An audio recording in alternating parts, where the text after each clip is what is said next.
Alberto Rodriguez, al termine di un match molto combattuto, però queste partite non si possono buttare via, possiamo dirlo.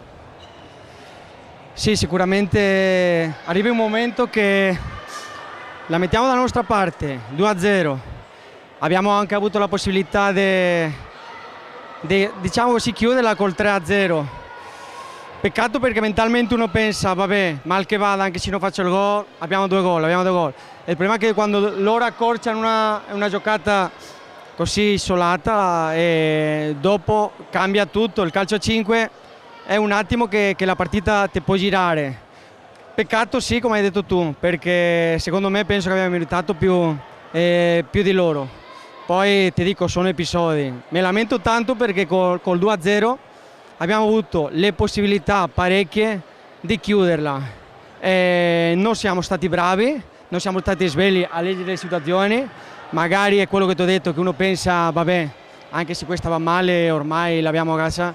Il calcio a 5, questo sport cambia in un attimo e purtroppo alla fine abbiamo lasciato andare 2 punti, peccato. Senti Alberto, è già il secondo pareggio consecutivo in casa, però tutti questi punti buttati via alla fine conteranno. Sì, vediamo, dico, loro è una buona squadra che è partito male inizio stagione, si sta riprendendo, bisogna vedere le ultime partite, gli ultimi punti che ha fatto, è una squadra che deve lottare per stare ai primi posti. Sai, bisogna vedere le cose come stanno, adesso giochiamo in casa, le squadre ci hanno visto primi in classifica e le squadre tendono un po' a chiudersi.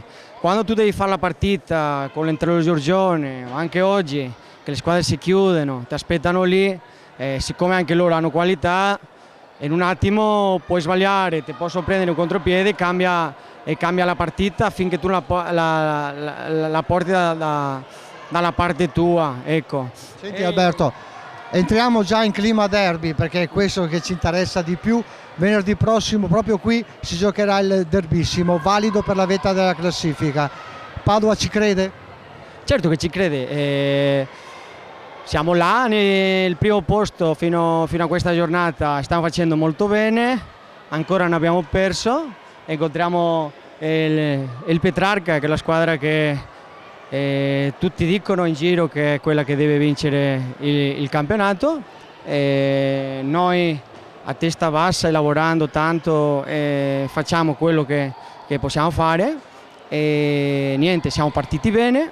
Peccato che si è fuggito qualche punto, settimana prossima speriamo arrivare nel migliore delle condizioni e provare a fare una buona partita, soprattutto io sempre penso al movimento, io che sono un amante di questo sport, di questa disciplina e speriamo che si veda una bella partita, che il nome di Padova si veda, si senta, perché nel calcio a 5 diventa a livello regionale un punto di riferimento e niente, speriamo che vinca lo sport.